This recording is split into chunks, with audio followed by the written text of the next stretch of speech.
marque de maroquinerie de luxe fabriquée à 100% en Éthiopie. Abay Schulz a grandi dans un orphelinat dans le nord-est du pays. À 11 ans, sa vie a basculé. Adoptée par une famille américaine, elle part s'installer aux États-Unis et reviendra 15 ans plus tard, une licence d'économie en poche. Travailler le cuir était une évidence pour elle. L'Éthiopie est l'une des plus grandes terres d'élevage en Afrique et se classe numéro 10 dans le monde. Donc je veux me concentrer sur des articles en cuir et j'ai effectué mes recherches sur les tanneries et les potentiels producteurs. Voilà comment je me suis retrouvée à créer une entreprise qui produit des sacs à main en cuir. Son objectif, prendre part à la transformation économique du pays en proposant des produits de qualité. Son entreprise ZAF a généré de l'emploi. Aujourd'hui, 17 personnes travaillent pour Abay, dont 10 artisans. Mais gérer une entreprise en Éthiopie n'est pas toujours de tout repos. Coupures d'électricité fréquentes, difficulté à trouver une main-d'œuvre qualifiée ou à se faire parvenir certaines matières premières.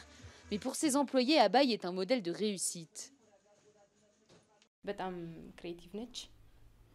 Elle est très créative et en même temps, elle arrive à régler les problèmes très rapidement. Elle m'a appris à réfléchir et j'ai beaucoup appris grâce à elle. Des produits de qualité qui ont un coût, ces sacs sont vendus entre 70 et 700 $. L'entreprise produit aujourd'hui plus de 400 sacs par mois, soit 4800 par an. La majorité part à l'export. Abay a ouvert un magasin en mars dernier à Addis, la capitale. Aujourd'hui, les Éthiopiens font aussi partie de sa clientèle. Je suis très heureux que des produits de chez nous, faits dans notre pays, se vendent dans les pays occidentaux, en Europe et en Amérique. Cela génère des devises étrangères dans notre pays et en plus, cela encourage les entrepreneurs locaux.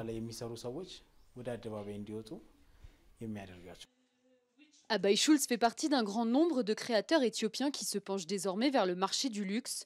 Des standards haut de gamme dans un pays où le salaire mensuel moyen est en dessous des 40 $ selon la Banque mondiale. Mais la clientèle est là.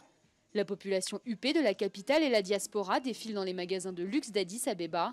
Le secteur du luxe a un bel avenir devant lui. L'Éthiopie est classée par le FMI parmi les 5 économies les plus dynamiques au monde.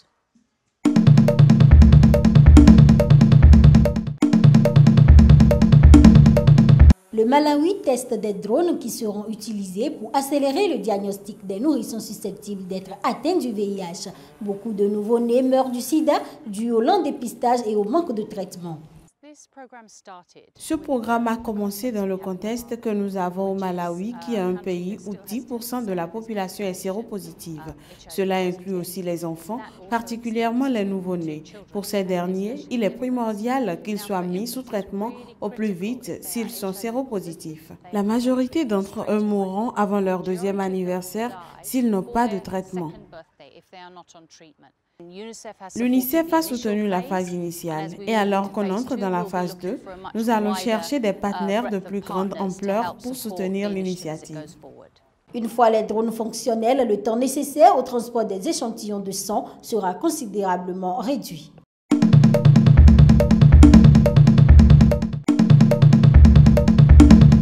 Les autorités kenyanes ont revu à la hausse le bilan de l'effondrement d'un immeuble vendredi dernier dans un quartier pauvre du nord-est de la capitale Nairobi suite à des pluies torrentielles.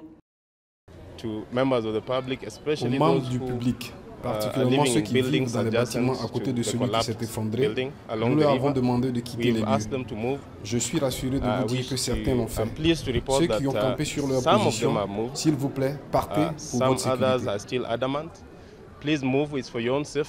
Plusieurs bâtiments se sont effondrés ces dernières années dans la capitale et dans d'autres villes du Kenya, en pleine vague d'euphorie immobilière et de construction tous azimuts. La qualité des matériaux ou la vitesse de construction sont régulièrement mises en cause, ainsi que la capacité des promoteurs véreux qui contournent la réglementation moyennant pot de vin. Au total, au moins 28 personnes ont péri à Nairobi depuis vendredi à cause des averses torrentielles, les plus violentes depuis le début de la saison des pluies.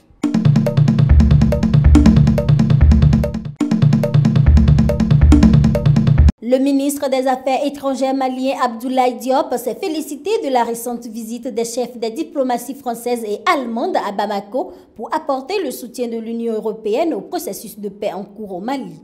Je voudrais encore une fois vraiment saluer aujourd'hui cette visite conjointe qui symbolise non seulement l'engagement français et allemand, mais aussi qui représente aujourd'hui un engagement plus important de l'Union européenne, avec 15 pays présents au Mali pour la paix et la stabilité du Mali.